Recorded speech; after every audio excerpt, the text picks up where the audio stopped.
I'm looking for you, don't know where to go, don't know what to do. Yeah, I like this. It's your boy Crypto Blood. Welcome to another episode of My Two Satoshis. Shout out to my man Spoon Powered 23 out there on YouTube for this one. Nino Ferrer, Looking for You, 1974. Wow. Never heard this one, but this is smooth, man. I could sample this. Make a hot track out of this one for sure. Again, thanks for the song request and thank you for tuning in, ladies and gents. Welcome to another episode. Today, we are looking at IKEA. They're doing something with blockchain. We'll take a look at that. It's actually consensus-backed e-money. And then secondly, eToro, Senior Analysts, moves BNB profits to EOS. Yeah, that's a good idea. Definitely secures EOS as a coin or token that's going to be here for a long time. Anytime you get the clearance or you at least settle with the SEC, you can at least know that that's not one of the tail risks or headwinds you're gonna have to deal with in the future. I don't know what that does for like sister chains on EOS, but as far as for the main EOS IO platform, the EOS token, which is used for RAM and CPU resources, we know that that's not going to be an issue any longer. So we'll read over his opinions on why he did that, so on and so forth. And this one is out of bncrypto.com. Lastly, bitcoin.com. Ohio removes option to pay taxes with crypto. I know you guys probably remember that whole headline. I reported on this when it occurred. They made the announcement that they will allow you to pay your taxes with Bitcoin, which I thought was the stupidest idea in the first place. To be honest with you, you would never pay taxes with your gold, right? So you don't want to pay taxes with hard money either. Bitcoin is hard money. Bitcoin is more sound money than anything we've got. So why would you spend that on taxes? Use that fiat currency you got to pay those taxes, in my opinion. But again, we'll take a look at why, if they tell us, they decided to remove that option. And before we get started with things, ask CB. Yes, that's the hashtag you'll need to use if you want to ask me a question on the new series I have, Ask the Block. Episode 2 will be airing this weekend, so make sure you get those questions in. I definitely won't be able to get you in on this episode, but future episodes will be queued up. You have to be a subscriber of mine to participate, so make sure you subscribe and click that bell, and I'll get any question you ask in one of these episodes.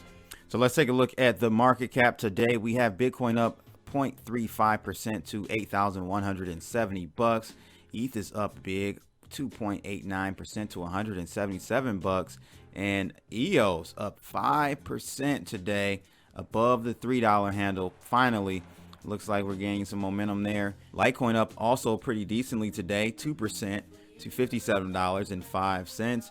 Binance at $15.82, up 1.97%, and we've got XRP is up pretty big today, 4.28%. to $25, and Bitcoin Cash up 1.73% to $223. Not too bad overall. Pretty green day. We're making a bounce off the last lows. Bitcoin's dominance is at 67.21%, so it's come down from that 70% range. Money is allocating into the alts a little bit. We'll have to see how that plays out in the short run. And what do you know? Look at this chart. We're trending right below this trend line here. Absolutely crazy. So we haven't broken above it yet, but I mean, us trailing right below it is a good sign. That is a good sign. The bulls are trying hard to get back above that trend line. So I'm expecting it to, at this point, get back above that trend line, close a couple of hours above there, and then we'll break out to the upside above the 83.54 area. But that's amazing. We're trending right below. I wanted to take a quick peek at the backed futures contracts. Can't tell at this point, can't find where you can see the volume on the previous contract, but October's contract is live, and it's only traded 32 contracts so far since Tuesday. So not looking too good there as far as activity on that. That's complete failure so far. I'm just going to be honest with you. So we'll have to see what happens in the next coming months and see if volume picks up and activity picks up with this.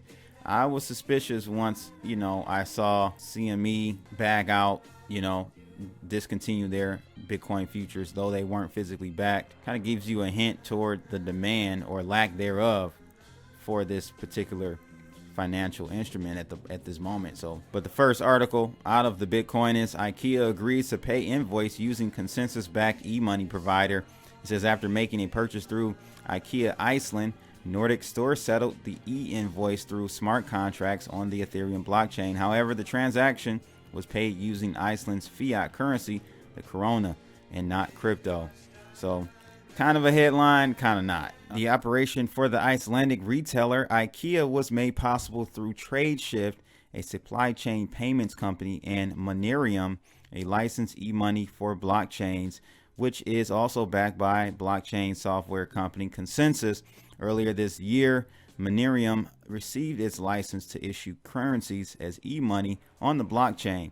The use of the krona will be the first of several currencies that the e-money provider will support. The CEO of Monerium said, unlike cryptocurrency, which is volatile, e-money is a proven digital alternative to cash, related and redeemable on demand. Using programmable e-money in smart contracts heralds a new category of payments. It's hoped by those involved that this will help to boost seamless cross-border payment across different jurisdictions, according to the CEO. They, along with TradeShift, intend to have a global impact by making international B2B supply chain transactions take place straight away.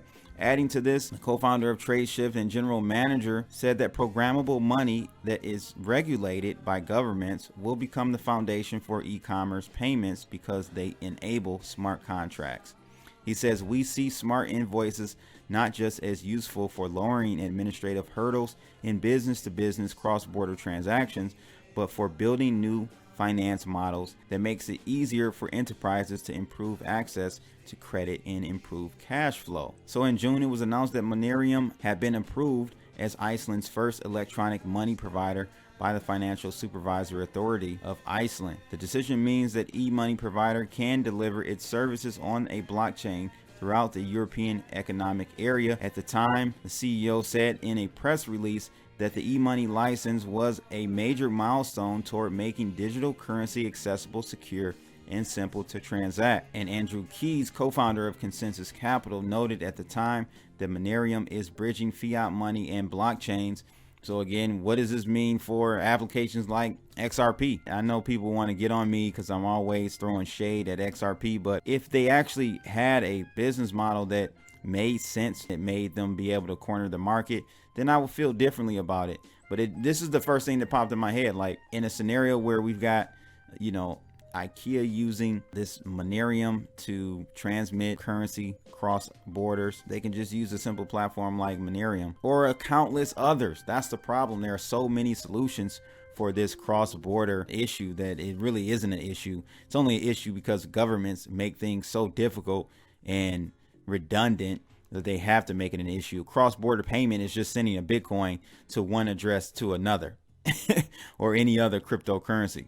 So it's interesting to see how they go about and adding additional layers to an operation that really should be straightforward. But anyway, I just wanted to cover that, let you guys know that IKEA is doing something on the blockchain and taking steps towards being very proactive in that nature when it comes to cross-border payments. The second article is out of BN Crypto. It says eToro Senior Analysts moves BNB profits to EOS following SEC godsend. So on Monday, September 30th, the United States Securities and Exchange Commission issued a $25 million fine to the blockchain company Block.One.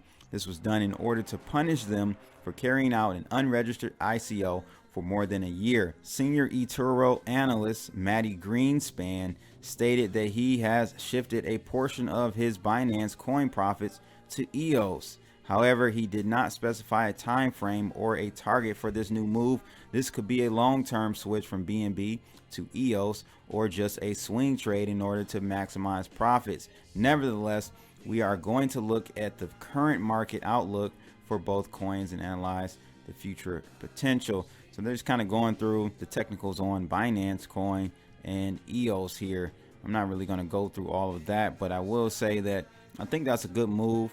The article says, unlike BNB, EOS is not trading inside a clear, visible trading pattern. However, it has generated bullish divergence in the RSI, which is visible even in a weekly time frame, increasing its significance. So RSIs can be helpful, especially on the longer time frames, but the more you zoom out, like on this weekly chart here, the less accurate you're going to be on your entry. So, you know, if we could still drop another 20-30% from here, possibly, even with this RSI trending higher, because it's a lagging indicator, and so it could be slightly behind. But again, there is no visible trading pattern as they've stated. But I have to agree with Matty Greenspan that this SEC clearance, or just fine and get it over with type of move they did on Block.One and the EOS token, definitely gives it the green light to safely invest in it. The summary in this article says, while the BNB price looks like it has the potential to initiate a short-term upward move, the EOS price is currently inside a very significant long-term support area. Furthermore, its long-term growth potential seems higher, offering much higher potential for future increases. It says, therefore, even though BNB looks like it's ready to make a move upwards, the long-term potential of EOS makes it a more prudent investment. And I have to agree with him. Long-term, EOS is probably even better than Bitcoin when it comes to percentage gains. But unfortunately, we're still in a very immature environment in this crypto space. What I mean by that is Bitcoin, all the altcoins are so heavily correlated to what Bitcoin is doing, a positive correlation, meaning above 0, near 1. I would say probably 0.8, probably an 80% correlation overall, that it really doesn't matter what EOS does, what, you know, any other coin does as far as progress. We're still tied to what performance output we see from Bitcoin. And it's just, it is what it is. It's unfortunate. It shouldn't be that way, but we need more buyers, we need more players in this market, we need more use case and demand for these other tokens for that to be stripped from some of them. So we're gonna have to wait a few more years for that maturity to come into the market, in my opinion. But yeah, that was a good move, rotating from BNB to EOS. I wish I would have taken more profits on my BNB when we were in the $25 range. Man, I was looking good at that point. So I may have to wait and do the same thing and rotate some of my funds from BNB over to EOS. But EOS long term, people forget, like they don't understand EOS at all. A lot of ignorance in the space. Take the time, figure out what EOS is, what EOS IO is. It's an operating system, guys. It's not just, you know, a coin to speculate on. There's use case for the actual token.